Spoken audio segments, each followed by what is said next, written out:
এক পর্যায়ে সে মেরে ফেলার হুমকিও সে দিছে আমাকে, রেগে গেলে সে আমাকে মেরে ফেলবে, কেটে ফেলবে। এই ছেলে মাকে একবার মারধর করতে চায়, এটা নিয়ে মা নির্বাহী ম্যাজিস্ট্রেট কোর্টে 107 ধারা একটি মামলা করে। এটা যে কত বড় কঠিন, একটা মা শুধু বলতে পারে কোন পর্যায়ে গেলে একটা মা তার সন্তানের জন্য এভাবে কোর্টে আসে, তার নামে তার বিরুদ্ধে কথা বলে, এটা যে কত কষ্ট শুধু সেই মা শুধু বুঝতে পারবে। সুপার ফ্রেশ ফর্টিফাইড সয়াবিন তেল, শুরু হোক হেলদি লাইফের জার্নি। আমার ছেলে বাইরে বিদেশে লন্ডনে থাকতো, ওখানে সে সেটেল হওয়ার চেষ্টা করতেছে আর কি। এর মধ্যে আমার স্বামী অসুস্থ হয়ে যায়। আমার স্বামী স্বাভাবিকভাবে যখন মানুষ অসুস্থ হয়ে যায় তখন সে তার নিজের কাছের লোকজনকে সে পাইতে চায়, সন্তানকে পাইতে চায়, ভাই বোনকে পাইতে চায়। তো সেইভাবে সে বারবার ছেলেকে বলতো যে তুমি চলে আসো, তোমার থাকার দরকার নাই।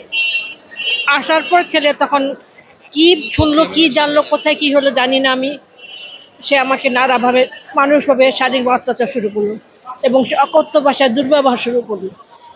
আমার স্বামী বেঁচে থাকাকালীন থেকেই শুরু হয়েছে। তারপর তো আমার স্বামী ধীরে ধীরে আর অবনতি ঘটে, এক পর্যায়ে উনি মৃত্যুবরণ করে। তারপরে সে তখন আমার কাছে দখল করবেন সম্পত্তি প্রপার্টির দাবিতে। তখন আমি বললাম যে তুমি অবশ্যই পাবা, আইনত শরীয় অনুযায়ী তুমি তা পাবা, তুমি একা তোমার সব ভাই বোনই পাবা। আমার কাছে যা আছে সে তোমার বাবারটা যেমন তোমরা পাইছো তেমনি আমারটাও তোমরা পাবা, কিন্তু এই মুহূর্তে তোমরা পাবা না। এখন এই মুহূর্তে আমারটা আমার কাছে থাকবে। তখন সে বলে যে তাহলে আপনি যত 20 বছর বাচ্চা দেখলাম 20 বছর না পেয়েছেন, তাহলে তাই যদি আল্লাহ যদি আমার 20 বছর হায়াত দেয় তাহলে তাই হবে। তাহলে আপনি রানীর মতো থাকবেন, আমি যদি আল্লাহ যদি রানীর মতো রাখে তাহলে রানীর মতো থাকবো, আল্লাহ যেভাবে রাখবে আমি সেভাবেই থাকবো।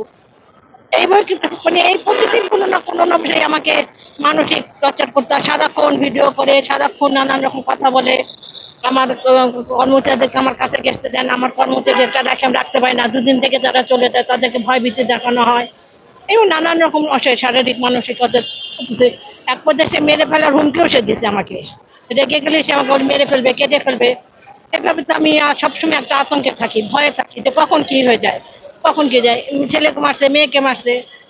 এখন আমি মানে না পেরে নিরুপায় হয়ে আমি এখন আইনের আশ্রয়ের দ্বারস্থ হয়েছি, যে আইনের সাহায্যে তাকে আমাকে একটা কোনো ব্যবস্থা নিক, আমাকে একটা প্রোটেকশন দিক, যাতে আমাকে আমার কোনো বিপদ না ঘটে বা আমার ছেলে মেয়ের কোনো বিপদ না ঘটে। এই ছেলে মাকে একবার মারধর করতে চায়, এটা নিয়ে মা নির্বাহী ম্যাজিস্ট্রেট কোর্টে 107 ধারা একটি মামলা করে। সেখানে ছেলে কোর্টে এসে মুচলেখা দিয়ে যায় যে সে আর এরকম কোনো ঘটনা ঘটাবে না। এর পরবর্তীতে ওই ছেলে আরো 6 মাস পরে মাকে হত্যার উদ্দেশ্যে মাথায় আঘাত করে এবং মা একদিন মেডিকেলে ভর্তি থেকে তারপরে আবার কোর্টে এসে উনি মামলা করার পরবর্তীতে কোর্ট তাকে সাবধান করে দেয় যে না, আপনি এই ধরনের কোনো ঘটনা ঘটাবেন না। মায়ের সাথে মিলেমিশে মায়ের জিম্মায় তাকে জামিন দেয়। মায়ের জিম্মায় জামিন নেওয়ার পরে সে পরবর্তীতে এই অবস্থায় মাকে প্রত্যেক দিন মামলা তুলে নেওয়ার জন্য এবং এই বাসায় মায়ের সাথে থেকে তার 6 থেকে 8 জন বডিগার্ড গানম্যান সহ সে ঘুরে মাকে অল টাইম থ্রেটের মধ্যে রাখে যে মা এবং বাকি 2 সন্তানকে সে যে কোনো সময় মেরে ফেলবে। এটা মায়ের বক্তব্য। এই বক্তব্য অনুযায়ী আমরা বর্তমান বাংলাদেশে পারিবারিক সহিংসতা এবং প্রতিরোধ আইনে 2010-এ আমরা একটি মামলা আবেদন ফাইল করেছি সিএমএম কোর্টে। সেটা আজকে আমরা ফাইল করেছি, কোর্ট সেটা আমলে গ্রহণ করেছে।